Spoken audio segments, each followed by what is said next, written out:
Hey everybody, it's Demora. Thank you for tuning in for my, pre-surgery vlog things.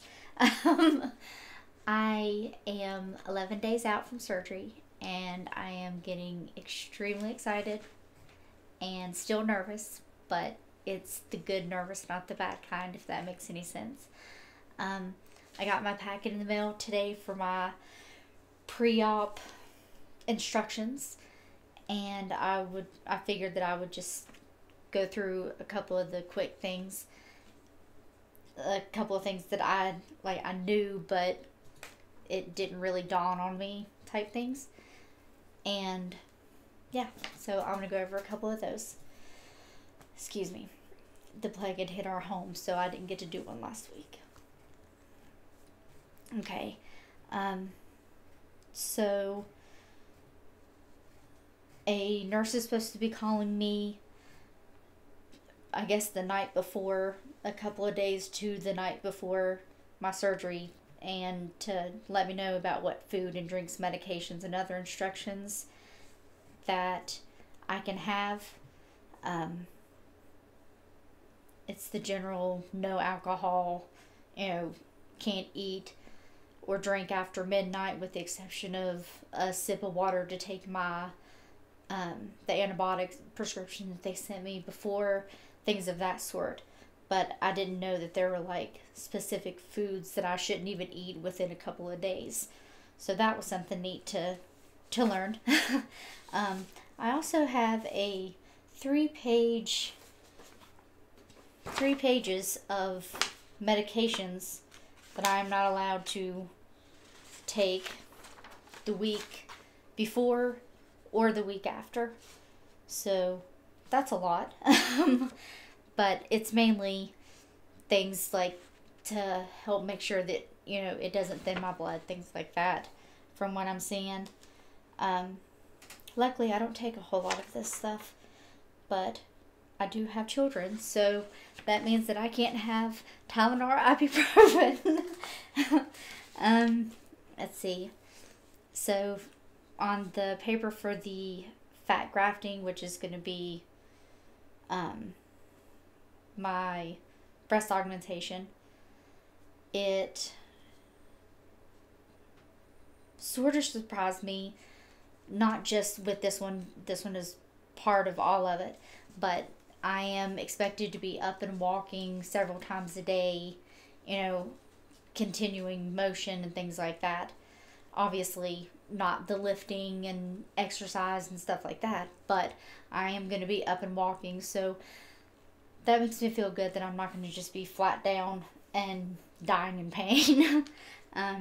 But yeah, I can resume a regular diet and activity is tolerated. Also, the avoid strenuous exercise for 6 weeks, heavy lifting, running, things of what. You may begin... What's your jogging regimen? Jogging's... my life's over. You may begin light exercise and progress to strenuous as tolerated. So there's that. They mentioned that I would be able to walk, but not for the specific reasons. It's for keeping blood clots, trying to prevent blood clots and things of that sort. What to expect after surgery, and a lot of this is for all of my surgeries. So it is, you may experience one or more of the following for up to 6 weeks after your surgery: swelling and bruising, lumpiness in treated areas, numbness in treated areas, minimal to moderate pain controlled by the medication, and a low-grade fever.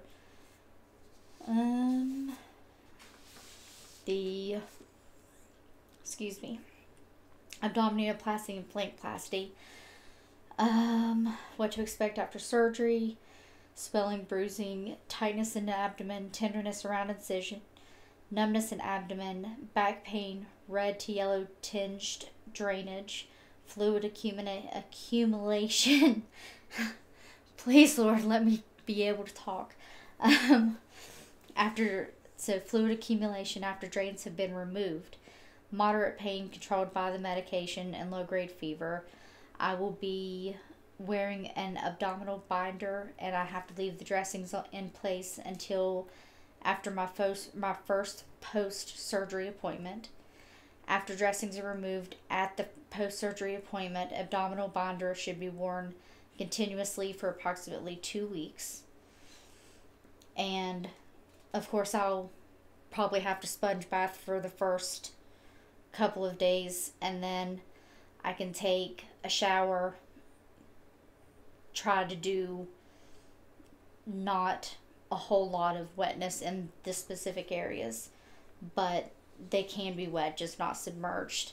Have to pat dry, things of that kind of stuff. I knew because of my other surgeries. That's all my papers. So back to how I'm feeling. I feel really confident, and I'm excited. I've been doing, a lot of thinking of, is this really something that I think is going to help with my self-image, my depression? What if I don't get to the sizes that I want? What if I what if I end up with some of the numbness permanently and things of that sort? And, making sure that this isn't something I'm going to regret and things like that, which up to this point it hasn't been. And even if I don't get as large as my post-saline pictures, or like you can still see some of my hip from my scoliosis and my hip difference and things like that, I'm still going to be happy. I'm going to be getting rid of some of the things that I can't get rid of myself. I've tried, and it's going to take some of the scarring away. Of course, I'm going to have more scarring, but it's going to take some of the damaged areas that I have no control over, and I feel like I already feel like I've got more control over my body now. And I'm excited for this because I'm ready. I have wanted to be able to, be able to tone, and I want to be able to feel like I'm dressing cute again and have some sort of confidence in what I'm wearing, and not just throw a hoodie on and be done with it. A pair of leggings and a hoodie and go. And I'm excited. And the closer it gets, the more excited I get, and the more ready I am to get this done. And like I said before, I've got full confidence in my surgical team. I've spoken with many, and this doctor is definitely the one that I feel the most confident with, and I feel very comfortable from the minute that him and his team walked into the door. I felt very comfortable. So yeah, I'm ready, and I've been thinking about if we're gonna do measurements now or wait a little bit further down. So I think we're gonna wait until next week, probably the night before my surgery, so 18th, 19th, because my surgery is on the 20th. Because we're gonna have to leave the exact date before. Well, no, we'll probably do them on Tuesday, because we'll have to leave Wednesday. Yeah. Late and get there. Okay, so we're gonna do them on Tuesday. Do my last measurements before the big surgery, and it's going to be real measurements and not sucking in, and it's going to be good to see the difference. And then I think after the surgery, I don't want to do measurements immediately after, because I know that there's going to be a lot of swelling, and I'm honestly going to try and avoid looking at much of anything as far as me in a mirror or anything like that, just because I don't think I'll get my hopes up, and I'm going to be happy regardless, but I want that wow effect. And if I let myself look in the mirror, I will, like, obviously I'm going to check my incisions and everything, so I'll be looking at it. But it's not going to be like, oh, let me see what this is going to fit and trying things on, stuff like that. But yeah, I'm excited. We're going to, I have to be there at 6:30 in the morning on the 20th, so we're going to have to leave the night before, because it's like a 5-hour drive. 5.5-hour drive, I think. Something like that.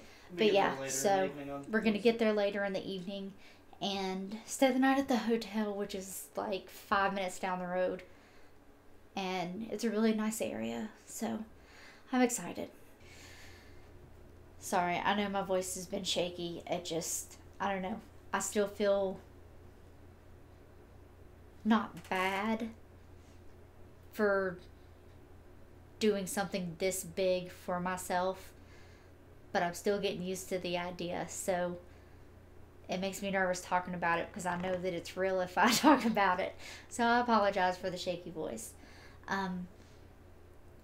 I think I had a couple of questions on Twitter and Instagram whenever we asked a little while ago. One of them was, am I still going to be boob drunk, or will, like, all the time, or will it if you get the fade item you out? desire, or do you think you'll become booby drunk all the time, or slowly become accustomed to your new proportions? Okay, so at the beginning, I'm definitely going to be boob drunk. There's no fixing that. Also be pain med drunk. I am also going to be pain med drunk. But this we'll get all sorts of funny clips for that. Oh, Jesus. No. But the main thing for this surgery is getting me back to where I want to be, mainly in the stomach area. The breast and the butt is just a perk. I don't know where I will end up after after all the healing, and because not all the fat survives, and there's going to be so many different things. So I can't say if I'm just going to be just comfortable with it, because I might want more. And after all the healing and everything goes away, or after I'm healed up and, everything seems to be settled, I may start doing the saline infusions again just to see if I want more.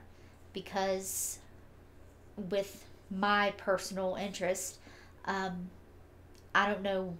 I'll know what I want when I see it, type thing. I'll know what I want. I guess it's more of a feel.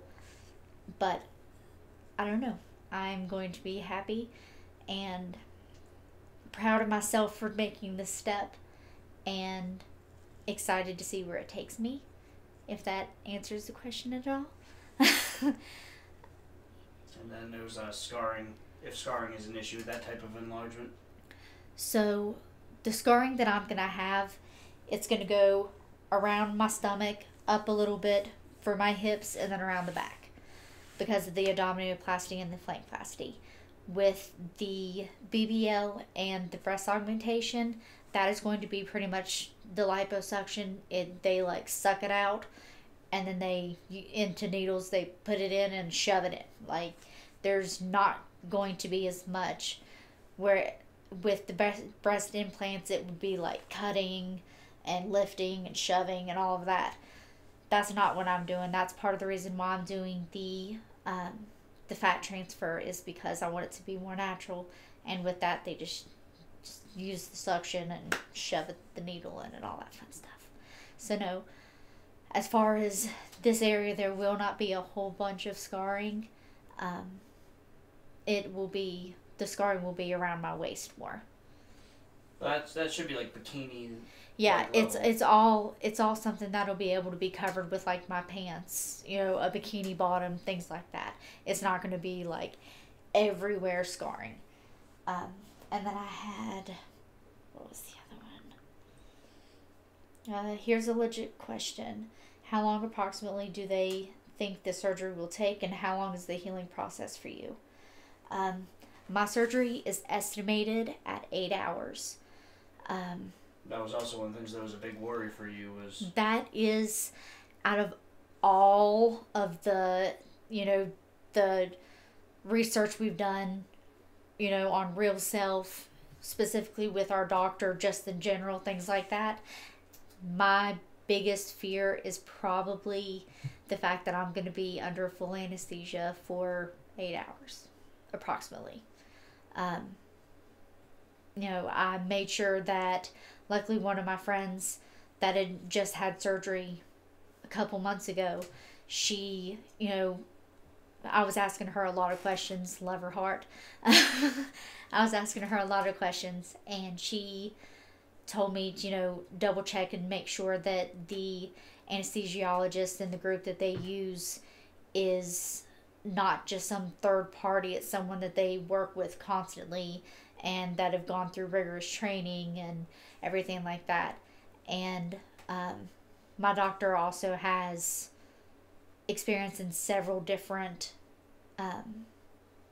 types of surgery, and he's not just specifically plastic surgery. Well, now he is, but he's accredited and he's legit, and he's got a list of things that he worked for and with and things like that. So I feel more comfortable that the company that he works with, it's someone that they do use a lot and things of that sort, as far as the anesthesiologist and their team. And so yeah, I'm going to be out for about 8 hours, and that does make me nervous, but not because I'm not comfortable with the team that's doing it. It's nervous because that's 8 hours. That's a lot of things can happen in 8 hours. Accidents happen all the time. Life happens. So who knows what could happen. But I feel like it's going to be okay. I have a good feeling. It's just I'm a nervous Nelly. So. Yeah, there was also, because they were asking how long it's going to take to heal. It's going to be 6 weeks to 6 months because the fat can. Yeah. The fat could potentially die up to 6 months after, at least some of it. I wasn't even talking about that. Well, I know, part. but they had asked how long. I know. I was getting ready to talk about that part after. I was just talking about the anesthesiologist and being under for 8 hours first.